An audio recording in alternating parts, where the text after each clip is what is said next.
When it comes to flipping phones, there's a whole lot of stuff to be aware of before you go ahead and make an actual purchase. Since I've been phone flipping for about 30 days now, there has been quite a few stuff that I've been looking for when it comes to purchasing a phone. Number one being, you always want to make sure the phone is completely clean. When purchasing a device, you want to make sure that you search up the IMEI on free IMEI checking sites such as imepro.info, which is one site where you could check to see if the phone has been blacklisted. One thing that I normally do before purchasing a phone is message the person asking for the IMEI number.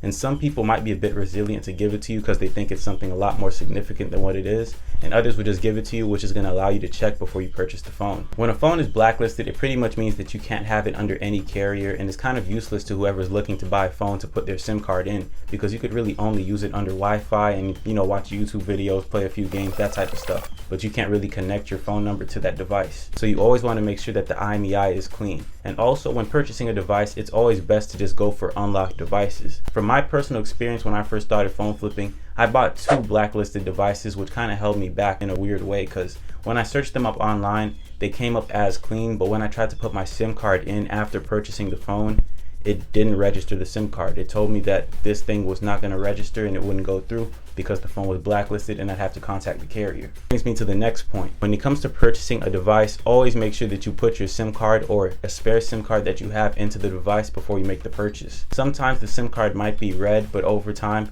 you might get a device that's blacklisted, so it's also good to buy from reliable sellers. In my case, I actually had one iPhone 11 that I purchased end up getting blacklisted, and it actually got blacklisted after I uploaded this video right over here. So pretty much it turns out the phone was stolen, and the actual owner of the phone ended up blacklisting it after it got sold to me. So I ended up giving the guy a refund who purchased the phone, and that kind of brought my profits down a little bit, but nothing too crazy. Another thing to look for when it comes to purchasing a device is making sure that the cosmetic condition is A1. This phone right here is an iPhone 12 Pro Max that I purchased yesterday, and as you can see, it really doesn't have any damages shown, and it's pretty much in brand new condition. Another thing that comes with checking the condition of the phone is also making sure that the battery capacity is actually good, because sometimes Apple will tell you that a battery capacity is a lot lower than it should be. That'll affect the price that you could sell the phone for. And also, you always want to make sure that the phone that you're purchasing has the original Apple screen, because when you replace the screen, it pretty much removes the adhesive behind the device, removes the ability for the phone to be water resistant, which is also going to make you sell the phone for less. Another thing that I also learned when it comes to checking the IMEI numbers on devices is also being able to just pull out the SIM card slot, because the IMEI is actually shown on the SIM card slot. So if you want to make sure that the device you're purchasing is actually a match with the actual SIM card slot, you could always just check the IMEI number to make sure the person is not selling you a fugazi phone pretty much.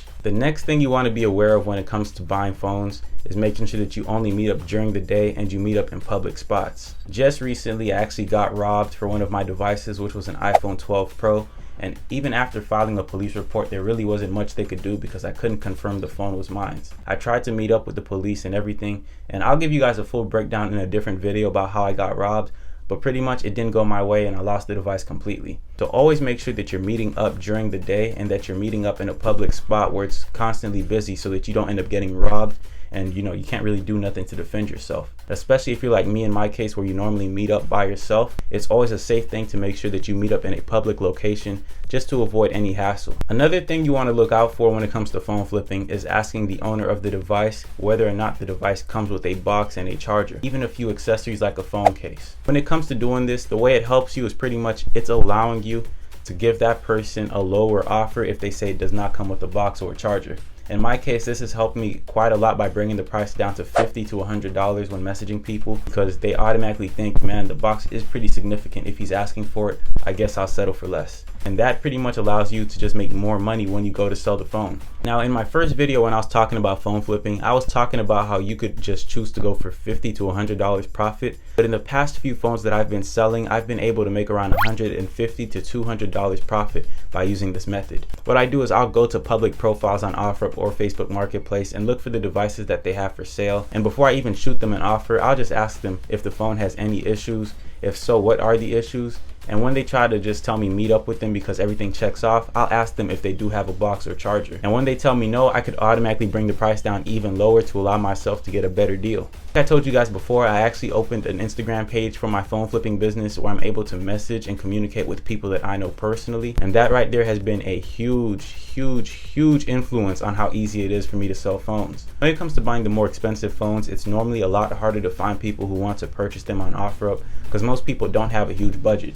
But by opening a page on social media where most people I know are going to be at, there are a bunch of people who are looking to pay the price that others aren't. And especially since they already know me, they don't really have an issue negotiating with me or just accepting the offer that I posted the phone for. And most times than not, they end up accepting the offer that's original. So if you guys do have the time and if you guys do use social media, just open a new page based around phone flipping. I'm telling you, it's going to help you a whole lot. And if you really want to, you could end up using hashtags and pushing yourself through reels so that you can get more clientele. Lastly, when it comes to phone flipping, you want to make sure that you're not meeting up with anybody who has negative ratings or has no ratings at all. One thing I've noticed with OfferUp and Facebook Marketplace is that a lot of new pages are popping up every single day pretending to either be buyers or sellers, and they'll shoot you messages like, I'll give you an extra $100 if you could ship the phone to me, or I'll just go ahead and meet up with you wherever you are, send me your address, I'm coming right now. And the thing with these pages is that might seem legit, but the way I'm able to tell if they're legit or not is because the pages were created this month and all of a sudden they have a bunch of good ratings or they have no ratings at all. Normally that just means that this is a fake account and they're just spamming with bots so that they could gain access to actual buyers or sellers. You want to make sure you avoid this completely because in that process you'll either get robbed,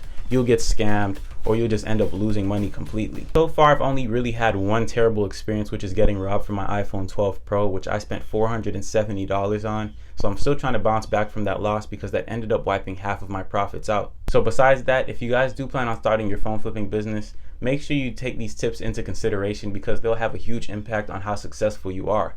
And if you guys do want to see me do a phone flipping challenge where I start from week 1 and work my way up to as much money as possible within a certain period, make sure you guys smash that like button and subscribe to this channel. For the next few weeks, I'm going to attempt to record pretty much weekly vlogs that's kind of breaking you down on my whole phone flipping process. And they'll be like the first video I uploaded, which is this video right here. But I'm mainly going to focus on phone flipping itself and just go out and purchase more devices. And you guys will see my profits start to compound on a weekly basis. If you guys would love to see a video like that, make sure you stay tuned. Besides that, I hope you guys have a great rest of your day and I'll see you in the next one. See you, chump.